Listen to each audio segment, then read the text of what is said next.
Big East Energy Weekly. It never stops. We're going to get right into it. Let's get it cracking.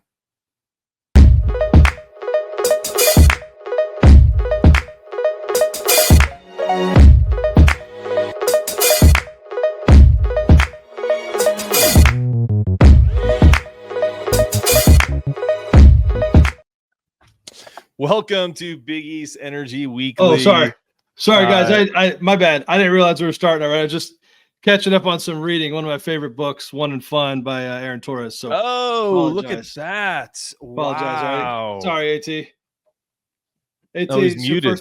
First podcast for At. He's muted. First podcast ever from Aaron Torres. Look at that. An autograph and everything. Whoa. Yeah, I'll just catch up on some reading. My bad. Little light reading from Casey Matthews. I love it. I like to. I read it every great summer July read. 1st. Yeah, Bobby Bonilla and Torres's book. I got you, July 1st. Yeah, Canada. Yep, I got it. Absolutely. All right. Well, listen, I want to thank Aaron for jumping on because he's come on my show on the Hoopscat Pod and has been a big supporter of us branching off and doing our own thing. And super excited about having him on Big East Energy Weekly and on the network. A lot of stuff happening in the off season, man. Like I want to ask you this question because one of the reasons why we started this whole thing is we really haven't found that the Big East gets as much as everyone loves the Big East, right? It still doesn't get the proper coverage that it deserves. And we're obviously doing something about that over the last 3 months. What is that about? Is it because it's the kind of the zombie version of it or the originals plus the new guys? No disrespect to Casey and his Creighton boys, but like, I'm curious, like what do you think that is? It's actually really funny. So I was traveling last week and, flying JetBlue, they got the TV on, whatever. And Requiem for a Big East was on one of the random channels during my flight. So I caught a little bit of that. Listen, I don't really have, it is true, right? It's like, oh, Big East Garden, like MSG. And then it's like, but literally does not get any of the coverage that it deserves. I'll say something right off the top that, I don't think will make me very popular with some of my bosses, but I have said this publicly is, I do think that whether we like them or not, ESPN does dictate a lot of, they're the worldwide leader in sports and they dictate a lot of the coverage of sports. And not to say that Fox, CBS, NBC don't do a great job, not only with the Big East, but with the Big Ten, some of these other conferences. But I just think, the default in a bar, the default in a sports book is put on ESPN. Right. And they're obviously incentivized to promote the ACC, the SEC, and the schools and the conferences that they're most affiliated with. So I think that's part of it. I never really believed that. I'll tell you guys when I actually really thought that was a thing was the year that UConn was trying to go back to back. You win a national title. You're blowing through the regular season. You clearly have NBA talent up and down your roster. Dan Hurley is clearly a dynamic personality, and it was like crickets, and it's like you can't even just say, oh, it's it's football season. No, it was just like we're talking about in February, like they're 31-2 and nobody's talking about them, So I think that's part of it. And then I think, listen, I know it's something you guys probably either have or will talk about. I do think right now it's a very top-heavy league where there's just not a lot of storylines outside of I think the big three: St. John's, UConn, and I give Casey's boy, Coach Mack, a ton of credit because he has, I believe, really elevated Creighton. So I think it's on the Villanovas with Kevin Willard. We'll see what happens with the other Pitino at Xavier, schools like that to elevate themselves because right now it does really feel like those top 2 or 3 teams. And then after that, I guess Marquette's in there too. I shouldn't say that, but there's just not a lot of talking points in conversation outside of those top 2 or 3. But AT, even when there is, it seems like the Big East as a whole doesn't get the respect and love that, like from a national media perspective. I know obviously you give it love because you're a UConn guy, but from just a national perspective, maybe that is the ESPN because I think the more you're around it, you realize there's not as many people that do the work that you do in terms of really watching and researching and like learning. There's a lot of hacks out there. Just say it. It's okay. It's true. There are. And it's like, yeah, you just check ESPN. Oh, here's the score. Oh, they played really well last night because they won the game, that sort of thing.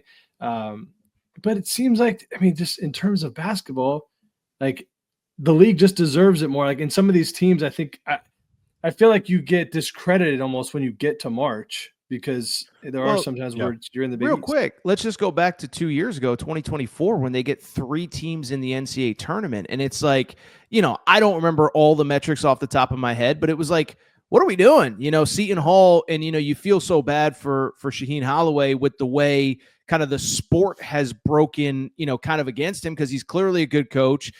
Seton Hall wins the NIT. They have, I think all Big East caliber player, as was proven with Kadari Richmond that year. St. John, I mean, listen, we could go back. St. John's played UConn tougher than anybody that year in March, and it was so clear by the end of the season that there's 4, outside of, what was it, 3? It was Marquette, UConn, and Creighton. That was it, and they all made the Sweet 16. But it was so obvious that if you watch the games outside of those 3, that more schools deserve love. So I think last season, I think a lot of the narratives were fair.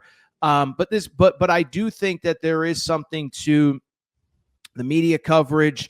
I'll be curious. I think it's kind of interesting as the sport, really feels like it's headed towards, college sports in general feels like it's headed for that Power 4, if you will, and everybody else. I think the Big East will always have a spot in basketball, but I don't have a great answer. But it does feel like Mark said earlier, everybody gets nostalgic about the Big East and talks about how great it is. But when it's time to actually give teams credit for what they accomplish on the court during the regular season, during the season itself, I don't think they get enough credit. Yeah, the other thing I was going to bring up too, because I cover the women's game too, is it's not like it's the UConn Invitational every year like it is on the women's side, and there's literally no competition. Like each of these games is a war, and I would say this, and maybe you guys think about this. When I was in my former life, when I was a professional tennis player, I used to have, like a CEO would take lessons, right? And one time I asked him, because he employed probably like 50,000 people in the country, right? And I think I was asking him, not to delve into another area, but I asked him about like the unemployment rate. And he has like a large person that, that creates jobs, was like, he's like, I think it gets overblown, like what the unemployment rate is. I mean, he's like, I think 10% of the country doesn't even really want to work. And like, that was his comment to me, right? Sure. And so when you think about it from a basketball perspective, 10 to 20% of these conferences are never going to have, and I hate to say this because our boy Brian does such a great job with Seton Hall, and we're shitting all over Seton Hall, but like Seton Hall, DePaul, maybe even Butler, like those teams, unless they step their game up, are never going to be on the same level as even Creighton, UConn, St. John's, even Providence, because of the legacy of the Big East. And if that doesn't happen, that's okay, because I'll take it back to what Aaron said. It is really about the coverage.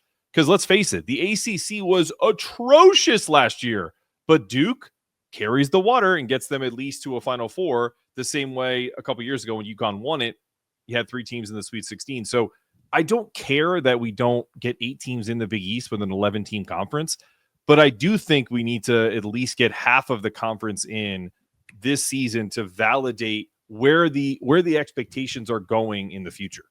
Well, I think it's interesting, and I think it's funny. Our guy Dave Benedict, I think, has been all over this. Dave Benedict's the UConn AD, is like, there's this notion of like, oh, the house settlement, which I see is obviously on the rundown today. It's like, oh, it's going to help all these Big East schools. And, like Ross Dellinger puts out this article of like, SEC schools are so worried because the Big East can spend up to $20 million. And I'm like, yo, the day Tennessee is losing recruits that they want to Butler over money, is the day that I give this business up to go to the freaking monastery or whatever. Like, it's never happening. Stop. So, I think it will be interesting.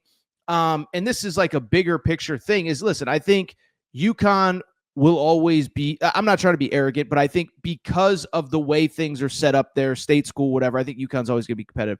Casey, you could speak better to Creighton, but it seems like the school has an incredible amount of support in that community, and it doesn't feel like they're going anywhere. And then, St. John's happens to have a billionaire booster who, loves Rick Pitino. But even with St. John's, I'm curious, is like Pitino 72, 73. It's like, what happens when he leaves? So I guess the point that I'm trying to make, and I think there are smart people in the league office that are hopefully thinking about these issues as we speak, is like, listen, I don't care what anybody says. I don't I think it's good we have rev share. I think it takes some of the burden off the boosters and the fans and the whatever. But, I just don't think that most of these Big East schools will ever, in theory, have the money to spend that all of these other, that the Big Ten, SEC, et cetera, schools have, Big 12, whatever. And so it's on the league office to create revenue streams and things like that to keep things competitive. Because, again, I think UConn's fine. I think Creighton's fine. I think St. John's is probably fine in the next 3 to 5 years. But where is Butler coming up with that money? Where is Seton Hall coming up with that money? Sean, listen, I can say this, and I'll say it on the record. I don't care. Like, when Sean Miller took the Xavier job, I think he planned on retiring there. And then the sport, boom, overnight changed. And it's like, you got to have all this money at your disposal all the time. And it's like, he's like, he said it in his interview since then. It's like, I had to go take that SEC job. So I think it's on the league office to figure out revenue stuff. I'm not smart enough to know exactly why. And I also, to your point, Mark, I don't think it's on the league exclusively to subsidize schools that don't want to compete. And so I think it's, if you're a Seton Hall, if you're whoever, it's like you do have to, Jordan, whatever the school is, you have to figure out how to be competitive in this space because, like I said, you like the league needs to be helping, but it can't exclusively be the league as well. Let's talk about the St. John's angle, because you brought up something that, and I want to get both of your opinions on this. So you talked about Rick Pitino, 72 years old. I know Casey's a big fan of Rick. As a basketball coach, I'm a big fan of Rick Pitino.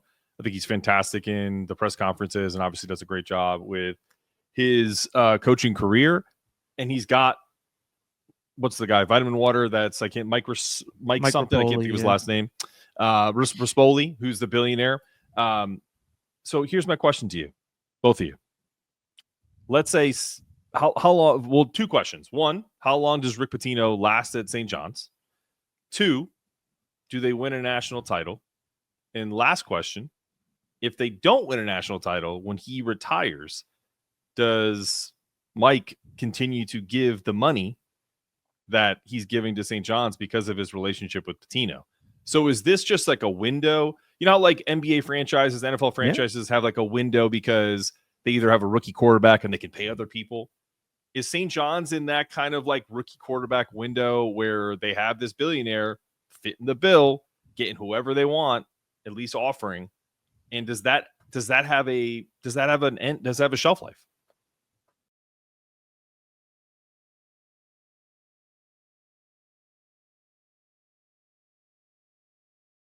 I initially was skeptical about Asabasa Spice Company because whenever we're talking about dry rubs or, could it be any better than something that I get at the supermarket?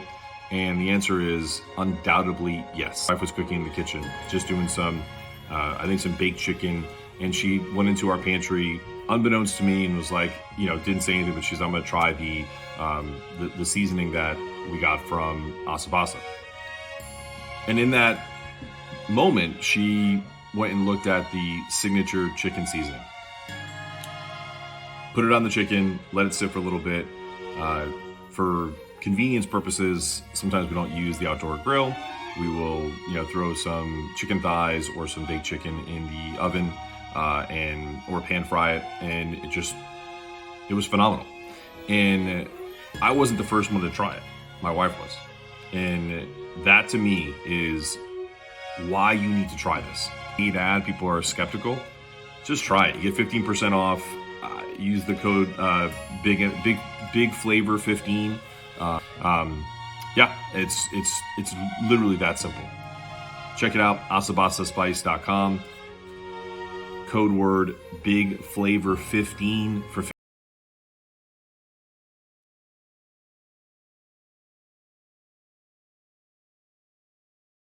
Can I jump in on that really quick? Go ahead. Please. I'll just say this, and I don't mean to be disrespectful in any way, shape, or form. So about 10 days ago, I had Zach Braziller on my show, who, of course, covers St. John, literally is the most plugged-in person on St. John's. And there's been kind of this narrative pushed about how Rick is kind of setting things up for after he leaves and to make sure there's sustained success. And I asked Zach about that specifically. You can say all the right things. There's only one Rick Pitino, right? And listen, Everyone's dealt with it. Oh, well, Kevin Ollie, he's been close to Jim Calhoun, so he's going to be the next Jim Calhoun. And it's like, I mean, he did win a natty, so you can't really say that much about him, but it's like he clearly was not Jim Calhoun. And so I just think you can put together the infrastructure, you can put together the whatever, but there's only one freaking Rick Pitino, man. And so I just think it'll be really interesting. They're obviously going to set up some sort of succession plan. And listen, I think Rapoli's going to be supportive as long as they're winning, but to expect to maintain like the results, and it's hard to say the results because it's 1 year, but I don't think any of us think St. John's is falling off after one season. So I think it's low key, like a random story that's actually really fascinating because like you said, I mean, listen, we can all read the reports about, he acts like he's 40, whatever, and he might, but he is still 72, 73. And it's like, there is a finite window of years left that he can actually do this. And so I think it's fascinating. And again, I just happen to have the best St. John's beat writer on my show about 2-3 weeks ago when we were talking about this. And again, you can say all the right things while he's still rocking and rolling coming off a Big East championship. I think it's a lot harder to sustain once he ultimately leaves. Well, I think a lot of this stuff works together. If they go out and win a national championship, I would say, why wouldn't you retire immediately? Do you think there's an ROI aspect to the vitamin water guy, the Mike Rispoli? Do they have to win a national title for him to feel like he's gotten the ROI? That's our discussion from last week, Mark. Yeah. I mean, sure, right? Like you don't get to be a successful businessman because you're trying to finish second or third. Like you're always trying to win, but no, I don't think it's that. I just think like, yeah, his age, sure, there's a finite number, but I also like, I know it's not the topic, but that's part of why he's incredible right now, because he is at that age that he just doesn't care what anybody thinks. You're right. He's saying whatever he wants to say. Creighton beats him here. He says he wants to jump off the bridge. Like my players are fat and slow. My players are fat and slow. But you can't say that at 35 and 40 when you still maybe want to coach. It depends on who you are. No, yes. But you can't. Not if you want to be able to get a job anywhere you want to go, and because you care more about your career than what people say. Casey, let me ask you a question then, because it's the same. It's literally saying the same thing. Do you think Dan Hurley has changed at all? But he's won 2 national championships before the national championships. But wasn't that also the biggest knock on him getting an NBA job? Was like he's a freaking lunatic. Yeah, but I think not everybody's cut out to like take the crap that you're going to get for saying that you want to jump off the bridge when you lose a game, because immediately what's going to happen is and again, I don't know if we have to do a disclaimer here about suicide. Like obviously it's not, we're not saying anything about that, but somebody out there is going to take that like, oh, you can't say that. That's encouraging people to like, no, he's just being tongue in cheek, like that's what makes him special, but not everybody can do that. So it doesn't matter who you hire after he leaves. Like it's going to be different regardless of the basketball. The basketball obviously is different. Well, I've had this conversation either like internally, like on my show, or with other guests. And I'll ask you guys this: is like, what do we care about more in this sport? Like, especially as a media guys now. Aaron, you have your national radio show, you have your own podcast. Casey and I are on our network here. Do we care more about guys like Pitino, like Hurley, hopefully others in the league like Coach Mack, who will tell you exactly what they feel and be authentic? Or do we want coach speak?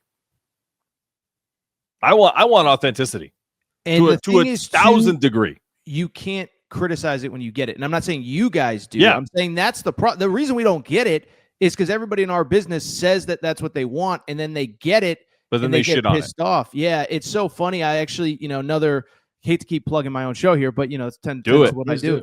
But no, I had your boy Will Wade on about 2 weeks ago, and I called it it was in Providence. I called it the Will Wade Honesty Tour, where I love Will Wade. I don't care. I will hate on him sometimes, but I love Will Wade. Keep going. Well, when he was at the press conferences and they were like, yeah, there's rumors that you may have talked to NC State. Do you want to address that? He's like, yeah, I talked to him. They're cool. We'll see what happens.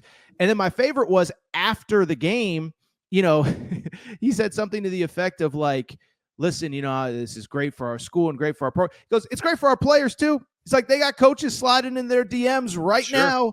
And it was like, I think college sports kind of needs that transparency of like, this is where we are. Like, if you care about this, let's try to fix it. But two, and I told him this on my show, I was like, I think that was an awesome moment for college sports because, for lack of a better term, it took the average fan behind the hood of like, this is how it gets done. You drop 31 in an NCAA tournament game as a 14 seed, like you're going to have 15 high major coaches in your DMs or in your, reaching out to your, whatever it is that night. And so I tend to agree. So I don't mind. I won't criticize anybody for just being brutally honest and being brutally transparent. To Casey's point, yes, we're all anti-suicide, anti-death, whatever, but I'm never going to be the guy that's like, man, Pitino crossed the line, because that's who he is. And by the way, I'm one of the last defenders of Dan Hurley too, because I'm like, dude, be yourself. And I say this all the time about Dan Hurley, and I know, Mark, you feel the same way. And I think, Casey, I know you feel the same way too, is like, I'd rather, like people are like, we know who the media members are. Oh, he needs to tone it down. Well, then he's not the dude that just won 2 national championships. Right. So do you want a watered down, for lack of a better term, castrated Dan Hurley, or do you want Dan freaking Hurley that's going to get in everybody's face, yell back and forth? But whatever, go ahead. I'm no. And then we'll transition to house ruling. But the last thing I will say, and I think we saw a little bit last year, because I think what you actually saw last year in a frustrating year for Dan Hurley and UConn is he put a lot out there. Like, we're the number 1 team in the country. We should be ranked number 1, and we're going for a historic three-peat, and added all these expectations to a team that clearly wasn't fully has the ability to kind of do what he needed it to do. But what you saw was he didn't back down from really anything. And he really kind of doubled, tripled, and quadrupled down on his personality. And so for those people who gave him shit about, well, look at you now. Now you guys aren't winning a national championship. Where's your bluster? Still there. Still walking off of the floor in Raleigh, pissed off. And there was a controversy there because he said, Baylor, hope they don't do you like they did us. You know what I mean? Like, so he's always the same. He's always been the same at Wagner, at Rhode Island, and at UConn. Winning changes your profile. So now he's a winner. So now people expect you to be a little classier, which I think is the biggest joke. You're either who you are or you're a fraud. That's my opinion. And Casey knows this probably better than even I do. It's like, there's a lot of guys that when the cameras are on, all class, and we're all about culture, the right things. And, you turn that camera off and it's like, you don't need me to tell you. So that's how I feel. I'd rather have somebody that's 1,000% authentic all the time. Go ahead, Casey. I'd say we'll just kind of end here with, we got to get to our, we all love Asabasa Spice ad here, but no, I would say this on Hurley. One last thing, because I am probably in the minority of being a big Creighton guy and also loving Coach Hurley. There's not many of us, but the reason that I love him and just the way he carries himself and does things is that, one, he's been able to back it up, and he doesn't apologize for being the best. And I think so many times people want to play the humble, like, hey, I have a great staff, I have great players. All those things can be true, but you can also be the best coach in the game. And for those 2 years, at least, he was the best coach in the game, and he said it. And I just think that, again, it's authenticity. It's real. Like, do you set yourself up to be the villain? Yes, but we need it. The Big East needs it. College sports needs it. And it does. Not everybody is capable of being the villain and not changing because they want somebody, you know what I mean? Like, and that's what I love about him, is that he just says, cool, I'll be the villain. I'm good with that.